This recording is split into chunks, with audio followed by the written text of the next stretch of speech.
Iyon, and start recording mga kalapida. Magandang umaga sa inyong lahat. Welcome sa isa na namang reaction video. Ayun, medyo maaga yung gising natin ngayon dahil it's a Friday morning and it's a Friday morning.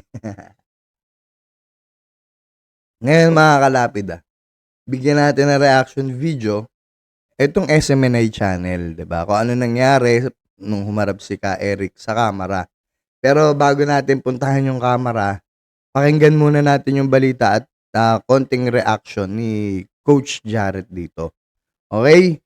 So, eto muna re-reaction na natin tapos lipat tayo kaagad dun kay Ka Eric. Sa Kamara ang SMNI tungkol sa report nila ng travel expense ni House Speaker Martin Romualdez. Gitang Kamara, fake news ito. Pero depensa ng SMNI, nagtatanong lang naman sila. Tatanong lang. Sa balita niya, Okay. si Marian Enriquez. Ang SMNI episode na ito na may patanong na pamagat na Speaker Romualdez inabot ng 1.8 billion pesos. Nakita niyo yung ang tawag dito? Yung title, patanong naman daw, 'di ba? Speaker Romualdez, inabot ng 1.8 billion ang travel expense. Tas may question mark. Kasi minsan doon nagiging play safe yung yung tanong ay yung title para hindi maging libelous, 'di ba? Lalo na kung hindi ka sure, gagawin mo patanong. O, 'di ba? Katulad nito kay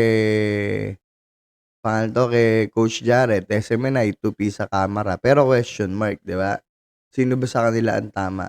Okay, play. Travel expense ang naging sentro ng pagdinig kanina ng House Committee on Legislative Franchises tungkol sa umunoy fake news ng SMNI. Pinunayan ni Quezon Representative JJ Suarez ang dinipensa ng legal officer ng Istasyong Pag-aari ng Suarez Sud Media Okay. Corporation. Walang fake news at nagtatanong lang naman daw ang anchor ng programa. There was no allegations about the 1.8 billion pesos, Mr. Chair. It was just a question given not in behalf of SMNI, but it is a statement by an anchor of SMNI. Alright. And there is a disclaimer in every program of SMNI that any statement made by the anchor, guest, is Yun, may disclaimer. Yung SMNI, the official stand of SMNI. Second, Mr. Chair, Okay. there was no deliberate false information. So yung salita na yun, sa disclaimer, inaako ni Ka Eric. Okay, tuloy. Hindi yan bumenta kay Congressman Suarez. Hindi daw A bumenta. question, attorney. For sale ba yun? For sale ba yun at hindi bumenta? Tuloy. Is this? Pakinggan nyo to Joboy, what color is your barong? That is a question. But when you say on live TV, meron po Ang kami galing din magpaikot ng mga kongresista. Tuloy. natanggap na balita. Ang speaker ay gumastos ng 1.8 billion pesos Ganun ba yung sinabi? Parang iba yung title sa traveling. Hindi lang yun. Baka madagdagan pa yan kung isasama yung entrance. Baka umabot pa ng 2 billion. Dinagdagan pa. At sinabi, how do you spend 1.8 billion pesos? Oh, how? Question mark. How? Tuloy. Okay. Umuwi pa ba siya sa bahay? That's a Question mark ulit. Umuwi pa ba siya sa bahay? Another question mark. question, attorney. Uh, That is, at the very least, Very least. malicious innuendo. At the Malicious inhuman, ano daw? Ano? Hindi ko naiintindihan eh. Ang bilis kasi. Nagpa-process pa yung utak ko. Umaga kagigising ko lang. Okay? Nasaan na yun? Pakinggan natin. At the very least, malicious innuendo. At the very Innuendo. least, Innuendo pala. Tuloy. O ba't di kayo maghabla ng libel? Iyon ang tanong. Ba't hindi kayo magabla ng libel? 'Di ba? Yung camera nagiging senado na rin eh. It's a tie. 'Di ba? Nagiging it's a tie na yung camera, nagiging parang ano na eh, no? Imbis na ihablan nyo na, bakit kailangan nyo pa, anong in aid of legislation pinagsasabi nito mga to? Tuloy. If it's malicious, gano'n naman kasimple yun. Tingnan si Maria Ressa, nakasuhan ng libel. Mm. Kasi merong maling binalita. Oo. At yung maling binalita, kinuha yung atensyon niya para maitama yun. Pero hindi niya ginawa. So, nakasuhan siya ng libel. And malicious innuendos. Hindi rin eh. no? Relative yun eh. Oo. Kasi yung innuendos naman, halimbawa, yung innuendo yung mga parinig. Yung gano'n yung parinig, innuendos. Kung malicious yung innuendo, edi, and you feel slighted, edi maghabla. Pero kung yun nga, kung patama, tapos very least, di ba? Huwag kayo maging balat sibuyas. Gets nyo? Ng libel. Tatamaan din naman si SMNI kapag naghabla ka ng libel. Tatamaan pa rin siya. Bakit? Kasi yung yung sa libel, lalo na sa media, pag pag kinasuhan mo yung writer, halimbawa, tulad nangyari sa sa Rappler. Pag kinasuhan mo yung writer, damay pati yung editor. Ganun yun. Hanggang doon sa kung sino yung pinaka-responsable sa pagpapublish. Dami lahat yan. So, kaya tingnan nyo, yung kay Maria Ressa, kinasuhan ng writer, umabot hanggang sa level ni Maria Ressa. Ganun kasi yung sa libel. And if that is the case, if you feel slighted or you feel na it's a malicious innuendo, no, malicious imputation of a vice, defect, or crime, Yun yung magandang term eh. Tumaas, di ba? libelous. That's a libelous statement kung ganun ang pagkaka-frame nyo. O di maghabla kayo ng libel, Yes. hindi na kailangan tong ganitong Senate hearing. Ay, ano?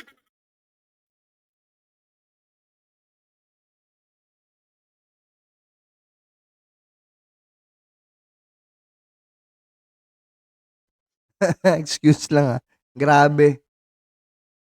Madaling araw na po, sobrang lamig na talaga kahit kahit patay electric fan, patay aircon, iba na yung lamig ngayon. Kaya grabe yung sipon. Wait lang wait.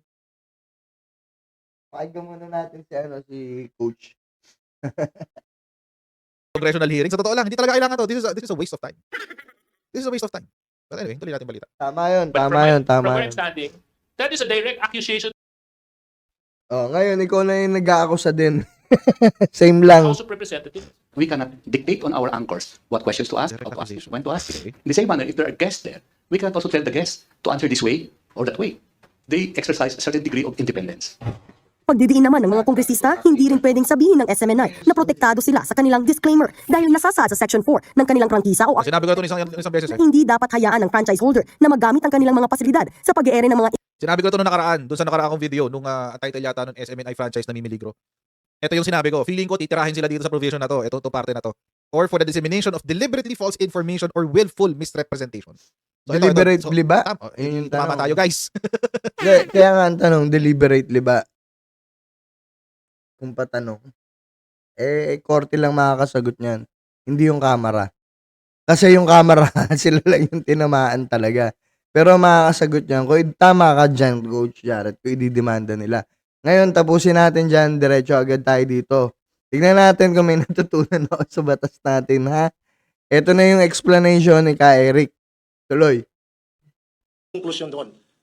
Alam, Mr. Chair, may we know sino po ang source ninyo? Ayun yung May I tanong. request your May we know kung sino po yung source ninyo. Tandaan ninyo etong Senate ay House ano na to, hearing na to in aid of legislation kuno, 'di ba? 'Di ba? Pwede kang mag-invoke ng rights mo diyan. 'Di ba? Pwede kang mag-invoke ng rights na hindi sagutin, lalo na kung pwedeng ikapahamak or kung gusto mo pwedeng executive session mo para hindi mabulgar yung dapat na mga sensitibong impormasyon na kung ihahabla mo sa korte yun yung bala mo 'di ba? Ngayon dito ang ginagawa dito ng Congress ay ng House parang style na rin, rabbit Tulfo Senate na rin, 'di ba?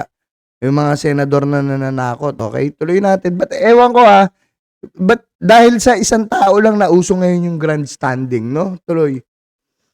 honor to refer to the legal advice of the legal team from the SMNI. I don't think, Mr. Ayan, May ayan I request your honor to refer to the legal advice of the legal team from the SMNI. I don't think, Mr. Chair, I have to refer to the legal counsel. Kayo pong Ayaw. tinatanong ko kay Eric. Sino po ba ang source ninyo? Remember that you are under oath. Yes. And under our house rules, if you cannot answer my question truthfully, we can cite you for contempt. And we Ha? Hinihingi lang niya yung karapatan niya, hindi niya sinabing nagsisinungaling siya. Pakinggan nyo. our house rules, if you cannot answer my question truthfully, we can cite you. Truthfully, ah. Eh, hindi nga sasagutin eh. Ayaw sagutin eh. Anong truthfully doon? Nagsinungaling ba doon? May pinoprotektahan siya, ayaw niya sagutin. Anong connection nun sa house rules nyo? Asan yung truthfully doon? Nagsinungaling siya kung ayaw kong sagutin? And under our house rules, if you cannot answer my question truthfully, we can cite you for contempt and we can Oh, detain you. contempt agad, 'di ba? Parang ano na, Senate. Hawa-hawa. Tuloy. So again, let me Ito hindi ako kumakampi sa SMNA ah. Siyempre kung dadalhin sa korte to, yung korte magdidesisyon. Tuloy. Disclaimer din yun. ask you again, Mr. Chair. Sino po bang source ninyo? Again, may I request Your Honor to be guided properly on my legal rights Oh, and on my legal legal basis rights. and foundation to appropriately answer the question of the Honorable Congressman so that I will be protected also of my constitutional and legal rights before I give the answer to a very sensitive request from the Honorable Oh, Congressman. sensitive request, 'di ba? So nagsalita ba ng kasinungalingan para sabihin mong truthful ano? Na pagsagot na hindi sinagot ng truthful? Lokohan talaga eh, no? Kanina ba tayo pinapaikot ng kamera? Tuloy. Mr. Chair, may I... Yeah, Honorable Franz Castro. Kasi Mr. Chair, yung ating dalawang lawyer dito, they are corporate lawyers. And they are not lawyer of individual anchor. So yun po ang sabi nila. Oh, ano naman? Bago po kayo dumating, nagkaroon ko ng piso. Eh ano naman? Tangina si ano talaga, si ano to eh. Ito yung ano eh, dinetret daw ni Duterte. Kaya kita mo siya din ang DDN. Kita nyo ha, kung sino yung mga nandyan, yun yung mga nandidiin kay Duterte. Ito ba yung ano? Ito ba yung tamang forum din? Hindi rin ito. Kung gusto nyo magabla kayo. At si, ka Eric, part ng SMNI. So, dahil yung mga corporate lawyer, sakop pa rin yan si Ka Eric dun sa SMNI dahil dun siya nagtatrabaho. Karapatan din niya na ipagtanggol yun. Ba't ikaw tatanggalan mo? So yun po ang sabi nila. They are corporate lawyers. Oo. They are not lawyer of individual anchor. So yun Hindi nga sinabing individual anchor, pero corporate lawyer na sinasakupan pa rin nun. So, pwede pa rin magtanong. Babahiran talaga eh, no? sabi nila. Alam po ninyo, bago po kayo dumating, nagkaroon ko ng piso, sabi ni Congressman, ni Kong Castro. Kanina po, tinatanong po namin yung kayo. Ang sagot ko nila, hindi kami diyan dito para depensahan ang mga anchor namin. Andito kami for SMNI. Ergo, wala po silang sinasabi na wala silang otoridad na depensahan kayo. That's why, transversely, now that Hindi naman didepensahan eh. Asan SMNI pa rin, taga SMNI, pwede pa rin naman magtanong. Depensa na ba yun? asking you, and they already manifested under oath that they cannot, they're not here to defend you or to even assist you. Therefore, we're asking, and Ngayon, assist na. Kanina sinabi, defend lang. Ngayon, may assist na. Basketball. we have to be very clear that the question of the Honorable Pimentel should be answered directly by you. Oh, pakinggan nyo yung sasagutin na lang dito ni ni Ka Eric, wait nyo. Pinipilit nila yan eh, na wag pa sagutin yung mga abogado dahil hindi saklaw si Ka Eric dahil individual daw. Hindi ka ba nagtatrabaho sa SMNI? Hindi ba doon nangyari yung mo? Yung kaso, yung kung ba't nagkaroon ng ganyang hearing? Nyaw.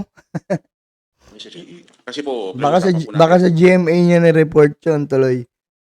klaro naman ho kayo kanina, takang beses kami nagtanong sa inyo. Di ba, takang beses mo kasi hanapin natin sa transcript, andyan yan. Hindi ko kami nandito para depensa ng mga anchor namin. Yan, may disclaimer nga kami dyan. Oo, hindi naman, At saka iba yung disclaimer nyo. Ito, di ba binasa dito kanina? Ayun yung disclaimer, oh. Ang layo din ng disclaimer, eh. Tuloy. Kung ano sabihin nila, wala kami pakialam. Hindi siya sabi nyo kanina. Diba? That's right. Now that we've said that, we cannot entertain that request. Ayaw pagsalitain yung, yung abogado, Mr. Chair na Mr. Chair. Because you manifested that earlier. But Bata. for purposes of due Mr. Chair, process, Oh. again, Putang ina, kinat din nila! Kinat din nila eh. Magsasalita, kinat. Ulitin ko, malapit na akong uminit ng ulo. Oh. Tatakutin mo ngayon, malapit na uminit ulo mo. Eh ano naman? Yan ba yung mga tamang statesperson natin? I will type move to cite you in contempt for not obeying our rules. Again, sorry for that, Mr. Anong rules? Kayo nga hindi sumusunod sa rules nyo eh. Kami nga tahimik dito. Inaantay namin yung permission ng chairman. Ikaw naman, resource person dito. Daldal ka ng daldal. Daldal siya ng daldal. In-address niya to eh, lawyer eh. Siyempre, gusto niya sumagot. Masama. Thank you, the Honorable. I'd like to apologize for that, Mr. Bastos Chair. ang So now, Pare-parehas lang kayong bastos eh. Sir, again, may I ask ka Eric, sino po bang source ninyo dito sa sinasabi Pakinggan nyo to. Gumastos ang Kongreso ng 1.8 billion pesos para sa traveling expenses? Your Honor, if I may respectfully be allowed to request the honorable body, Pero hintayin natin, tignan natin kung mapapatupi nila to si Ka Eric.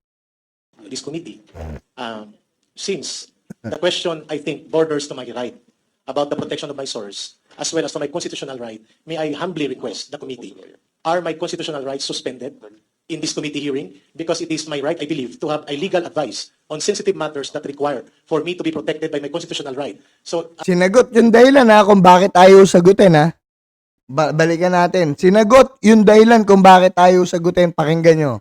about the protection of my source, Protection of my as source, well as to my constitutional right, as well as my constitutional rights. I humbly request the committee, Oh, are my constitutional rights suspended oh. Oo, sinususpend nila. in this committee hearing? Because it is my right, I believe, to have a legal advice on sensitive matters that require for me to Oh. It is my right to have legal advice dahil sa mga sensitive na information. 'Di ba? protected by my constitutional right. So, without offense meant to the honorable members of this committee, may I be allowed to exercise the constitutional right for me to have a counsel to properly advise me on legally sensitive question, which I Legally sensitive question Kaya humihingi siya ng advice. 'Di ba? Advice, not defend. SMNI, pwede pa rin siya. Kasi taga-SMNI naman siya eh. Hindi naman porket humingi siya ng advice doon, dinidefend na siya ng ng abogado. Tuloy. may deem into the encroachment of my fundamental constitutional guarantee of rights in the Constitution. Mr. Chair, yes, the Honorable Akop is recognized. Kain sila doon eh, no? the, Pero pakinggan nyo ulit, we, as a body or individually, Oh. are not suppressing the rights of Mr. Celis. Weh! Kasasabi nyo lang kanina eh, pa-contempt pa kayo nalalaman eh. Oh, weh! Or individually, are not suppressing the rights of Mr. Celis. We're just asking him a question. If he wants to answer so, he answers. Oh. If not, he tells us the reason why. Sinagot na kung why! Sinagot na, hindi nyo ba narinig ko? Ilang beses sinabi? 3. Protection. Protection. Protection. Kasi sensitive. Tuloy. 3 beses na kayo sinagot. Ngayon tatanong nyo, pwede ka hindi sumagot, pero sasabihin mo, why? Hindi kayo nakikinig. Answer so, he answers. If not, he tells us the reason why. So, he answers. And if so, who answers? Who answers? If not, he tells us the reason why he will not be able to answer. Di po ba? Hindi naman namin sinusuppress yung right mo rito eh. Hindi. We're just asking you a question. Now, if you prefer to answer it, do so. If not, then you say so, why not? Thank you, Mr. Chair. Sinagot na nga eh. It's not infringing. It is not an incriminatory. Anong it's not an incriminatory answer? Source yun eh. Pwedeng malagay sa panganib ang buhay. Sasabihin nyo, it's not infringing.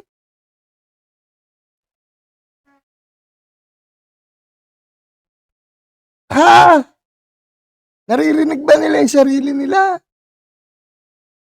Magbigay ka ng pangalan ng source, hindi ba pwede manganib yung source? Magbigay ka ng pangalan ng source. Hindi ba pwedeng yung source mo, putang ina, yun pala yung papatay dun sa pamilya mo, tsaka sa'yo. Ibo-broadcast nyo dyan. Ina, kaya nga hindi nga ito yung tamang venue dyan eh.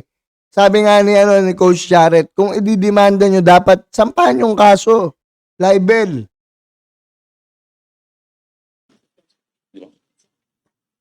It's not incriminatory. Therefore, you cannot cite Oh, ano mga ano yan? Ito yung mga nanggigipit kay Duterte. right to self-incrimination. Mr. Chair, aside from this and more than that, we are not conducting hearing under a court of law. We're conducting hearing in Congress. Mas lalong pwede siya mag-ano dyan. Mas lalong siyang pwedeng hindi sumagot. Sa korte, dun siya dapat sumagot. Pero dyan, pwede siyang hindi sumagot. Ikaw mismo, binabaligtad mo yung sinasabi mo dyan. Conducting hearing under a court of law. We're Oh. conducting hearing in Congress. Oh, And I'm not very... kaya pwedeng hindi sumagot dyan. Sa Senate nga, pwedeng hindi sumagot eh. Lalo na dyan, di ba? Saan ka pwedeng sumagot lang? Sa korte, pag tinanong ka sa korte. Sa bibig na niya na lang galing ha. Siya mismo, binabali niya yung batas. Tuloy. Baligtad kayo na yung korte, dapat sa inyo sasagot. Legal counsel. Hindi na we're conducting hearing in Congress. And I'm not very sure if you are entitled to a legal counsel. Hindi Pwede! Tignan mo nga sa Senate, di ba? Kaya nga humihingi ng tao ng may abogado ba kayo? Tatanungin, pag may abogado kayo, pwede kayo kumonsulta sa abogado nyo. Diyos ko naman! Kasi yung abogado nyo, pwede kayo assist kung pwede nyo sagutin yung tanong o hindi. Kung makaka-apekto sa kaso o hindi. Paano nanalo to ng congressman? Hindi ko kilala yan eh. ito kaso itong inaatubag natin. This is an inquiry in aid of legislation. And it's just In aid of legislation saan na naman? Di ba may batas na? Huwag yung gamitin dahilan yung in aid of legislation. a simple question because what we are trying to determine here, Mr. Chair, ito yung sinabi ho ninyo, totoo ba yun o hindi? Oh, ngayon, in aid of legislation ba yun na may dinedetermine na kayo? Di ba? Determine here, Mr. Chair, ito yung sinabi ho ninyo, totoo ba yun o hindi? Based on the privileged speech of Congressman J.J. Romualdez, rather than J.J. Suarez, we would like to know, kasi baka naman tainted itong source mo, whether this was politically motivated. In fact, hindi ko nga alam kung bakit na pinalabas yung 1.8 billion pesos yung traveling expenses ni Speaker, when in fact, for your enlightenment, Yusek Loren and Ka Eric, Mr. Chair, andito po yung finance officer natin, nandito po din kanina si Secretary General Velasco, para madinig ko lang ninyo, to Mr. Bobby Malim, magkano ang ginastos ng Kongreso at ni Speaker for this year para sa traveling expenses? Para madinig po ni Ka Eric at saka ni Lorraine. With your permission, Mr. Chair, for the Office of the Speaker, the total expenses for the travel is 4.3 million, more or less, Mr. Chair. And for the other expenses, for the other official expenses, it's 35.2 million, Mr. Okay. Mr. Chair, it is very clear po, no, Ka Eric and Lorraine. Ang ginastos lang po ni Speaker Romualdez was 4.3 million pesos from January to October. Ang Kongreso was 35 million. So ang kabuuan po ng gastos ng Kongreso, including yung traveling speaker, was only 39 million pesos. Gusto nyo maniwala? Parang ako, ayoko Opinion ko yun parang ayoko maniwala. Dito lang natin kakatin. Nakikita nyo na yung yung Congress, yung ngayon, House of Representative, parang Senado na rin. 'Di ba? Very, very bad. Pero tama si Coach Jarrett, 'di ba? Dapat kasuhan nyo na. Yun yung una yung ginawa, dapat kinasuhan nyo na. Kung talagang kayo, na-alarma kayo dyan sa Siyempre, lahat yan, madali lang naman gumawa ng paperworks pag tatanggol mo yung dapat mo ipagtanggol. Sino? Yung kabaro mo din.